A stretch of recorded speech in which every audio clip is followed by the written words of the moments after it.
next guest, Daniel, whenever I can't make it to an SCG game to watch the Swans blow a 30-point lead and lose by 1 point in the last minute, I stare at my phone and watch Footy Live, which is the app that Daniel built. It's a beautiful, beautiful app if you haven't played around with it. He's also built a bunch of ones for other badder sports, but that's the one I look at. I'll bring him out now, the lovely Daniel Kagan. So I'm the lovely Daniel Kagan. Hopefully this works.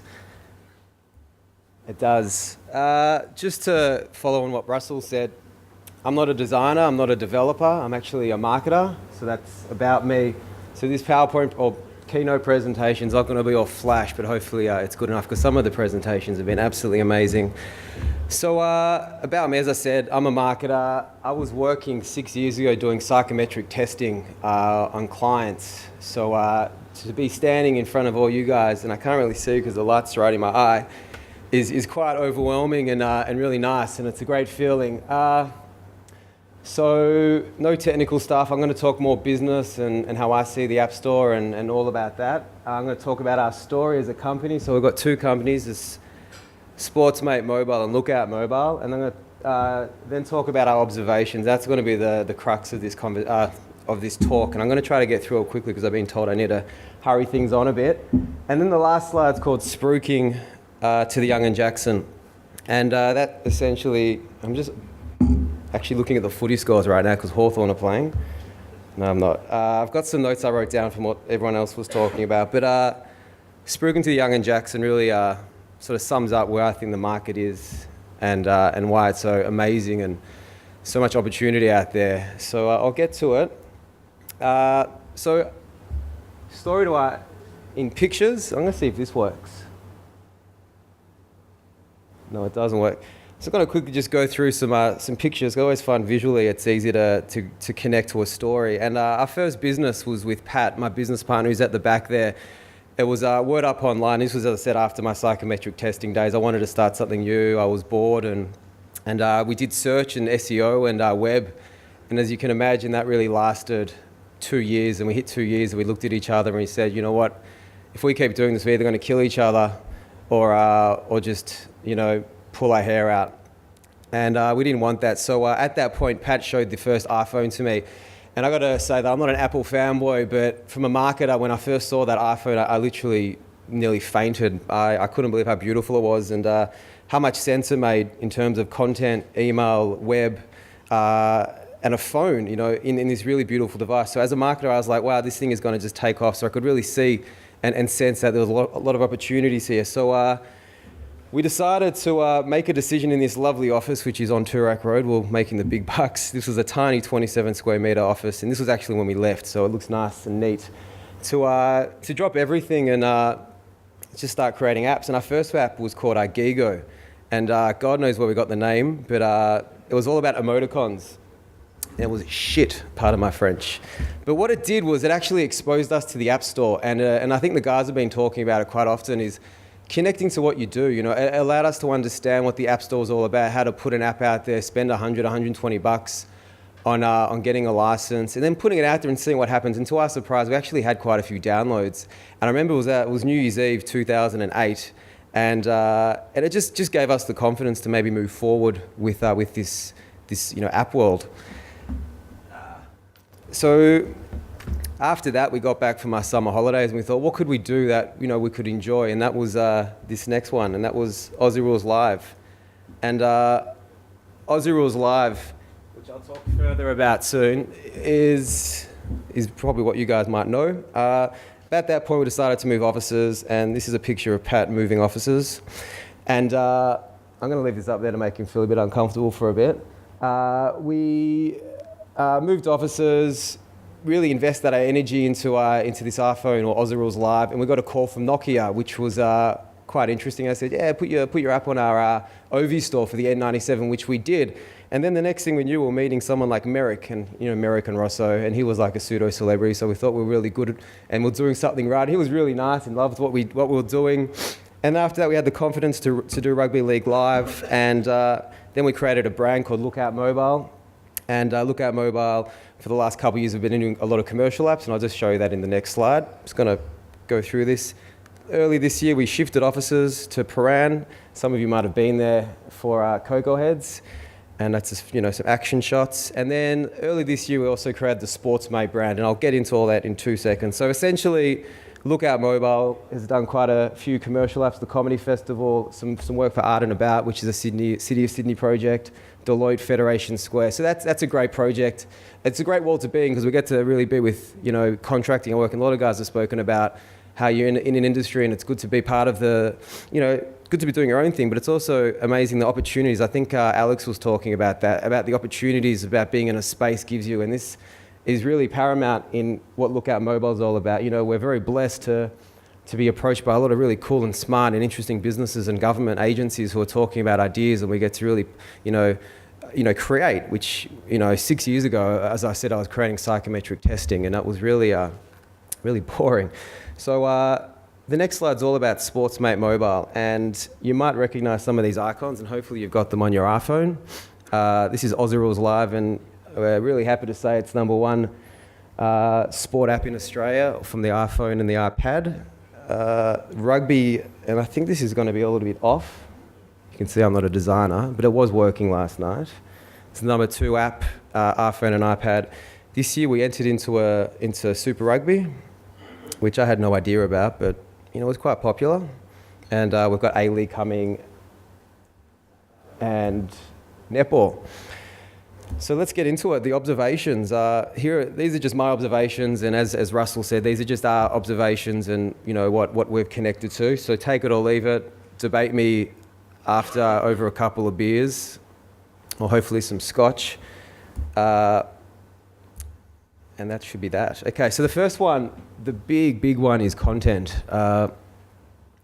This is the first major lesson that we learned. You've got to be the king of content. You've got to give something to someone that they're going to want. The content's going to be great. And this iGigo concept was proof that content needed to be good. Bad content equaled nothing, no money, no excitement, no nothing. So as you can see with these really great emoticons, they did nothing. And so when we went into Aussie Rules Live, we took a step back and we said, well, what's important? Like, the content is the most important thing. So we went straight to the source. And going straight to the source meant we went to Champion Data, who provide all the live scores and stats to the AFL. They're the official provider. And why I'm saying this is that it was actually really overwhelming, and it was quite scary for Pat and myself at that point in time, because we actually stopped everything's word up. And, it was a search and web business, but it was bringing in some money. And there's a kind of common thread throughout all these presentations about people who are doing something and they stop it and they try something new, and you've just got to have faith in it. So we had faith, and I think the iGigo concept sort of gave us that faith, and so we went for it. And another thing that was really interesting, and I'm not, this is just my personal opinion, but you've got to have passion. The P's are very powerful. You've got to have passion for content, and we decided, what would interest us most would be sport. And, I love my sport. I love my Hawks. Anything to do with football gets me excited, gets me out of bed.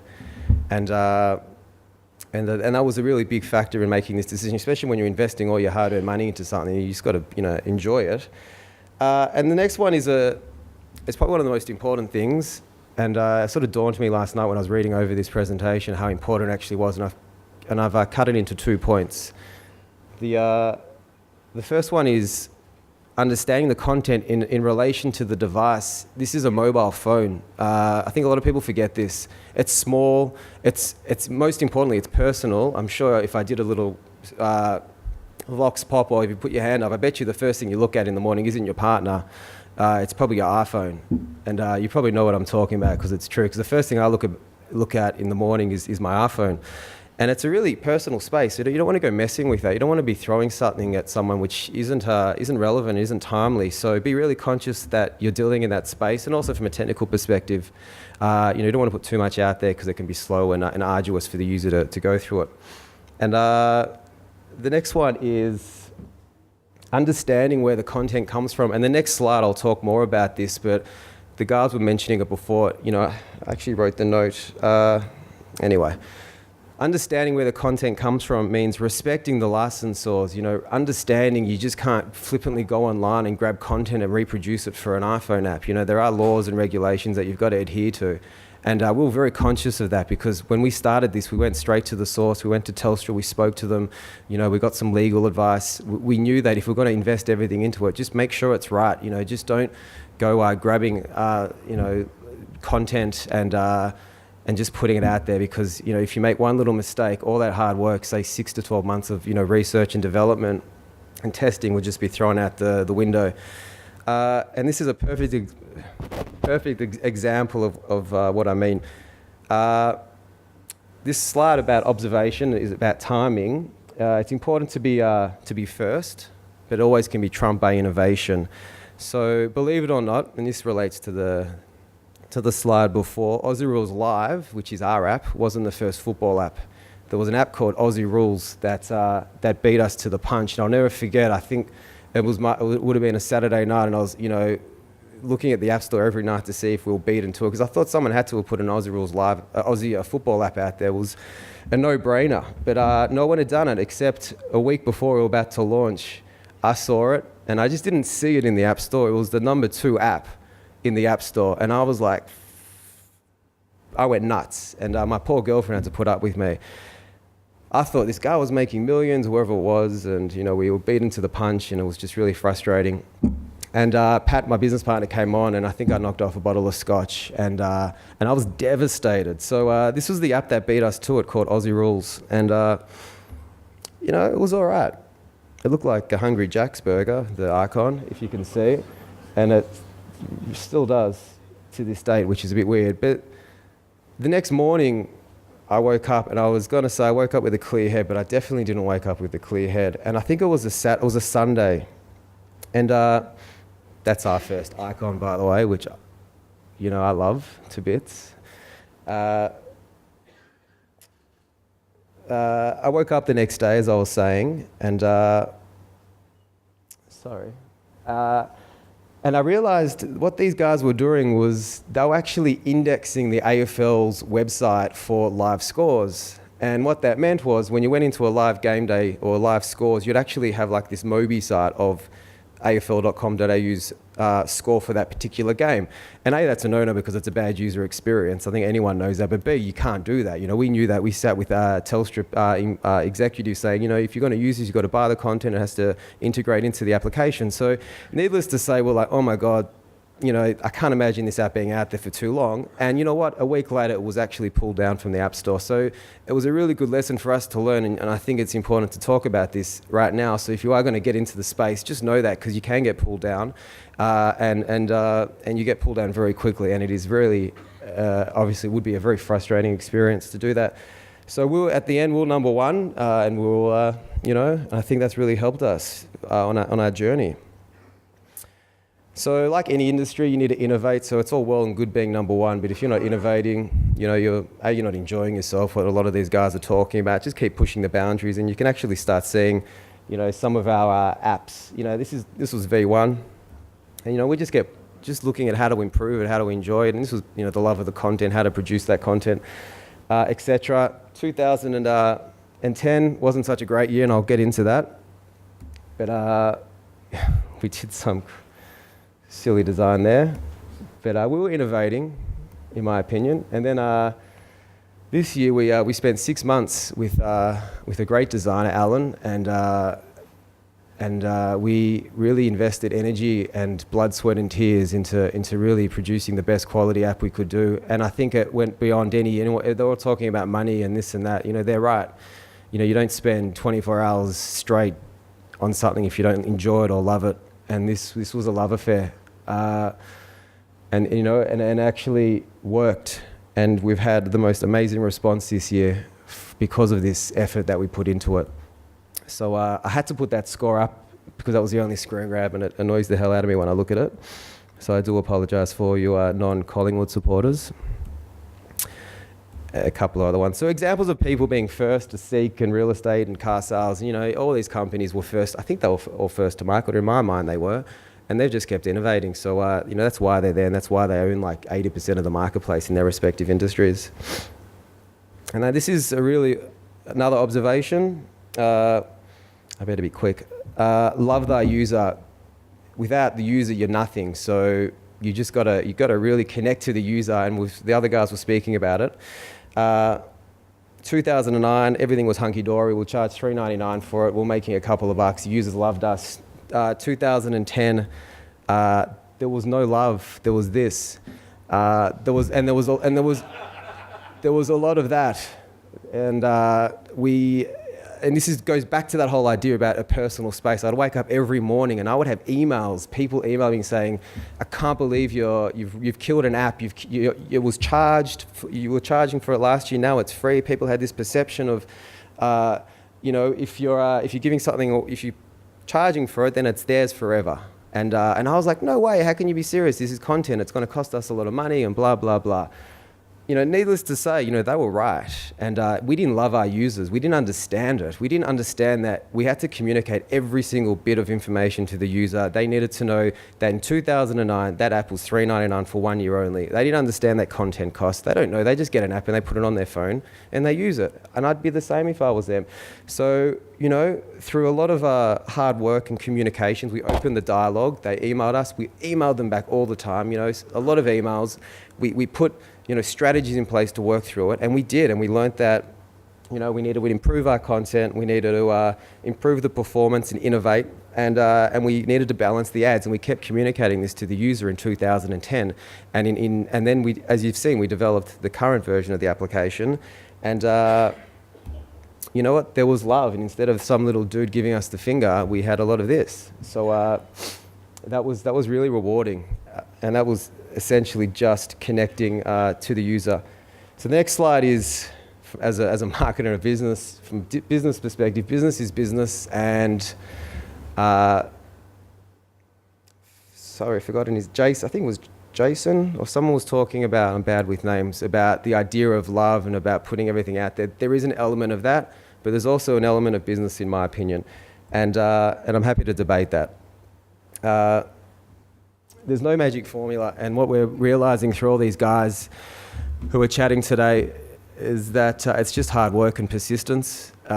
It's just working at it, and just like any industry, nothing's changed. It's just mobile. It's, the communication is the same. It can be newspapers to web. The idea of content will never ever shift.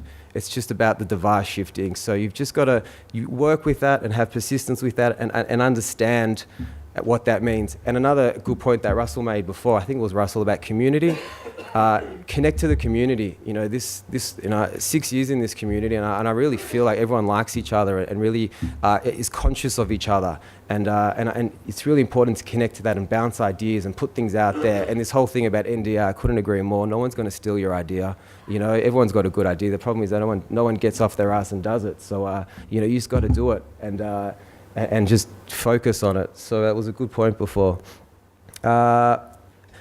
I think backyard developers are gone. It might be a bit of a contentious statement, but I do believe that, and these are just my opinions. I don't want to be lynched after this comment, but the days are over. You need a team behind you. You need a team behind you because you're going to be working with, that's that community element again. You're going to be working with them all the time. Like Pat and I, I'm sure there were times that we wanted to kill each other, but we persisted, and I was glad that he was there along the way, because without him, it would have been an absolute nightmare.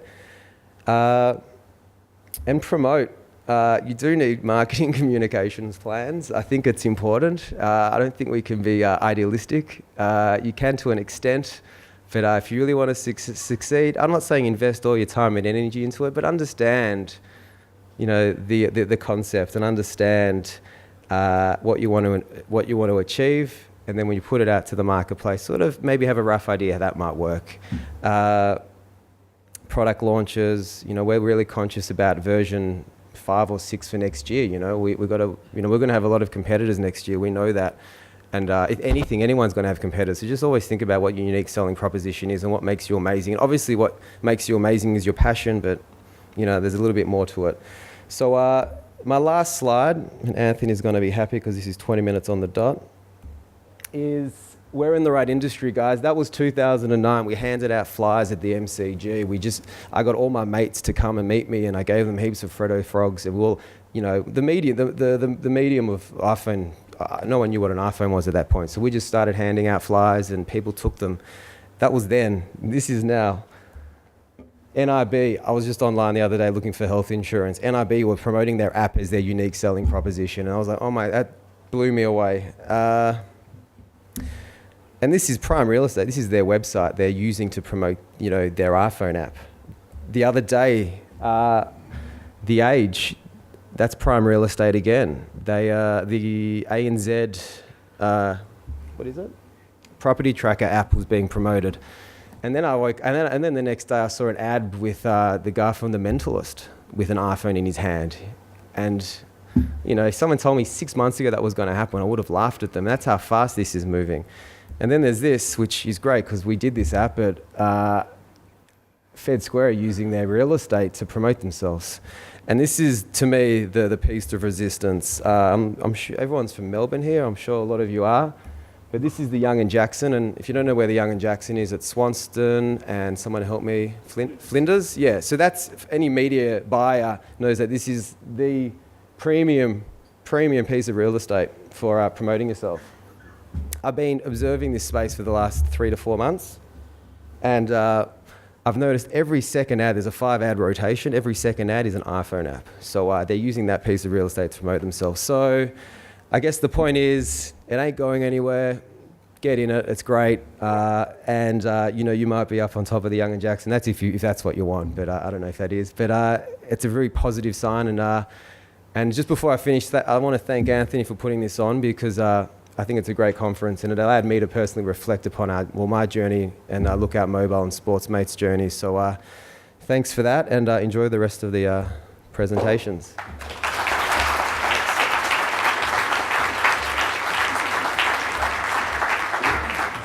Alrighty, thanks so much, Daniel.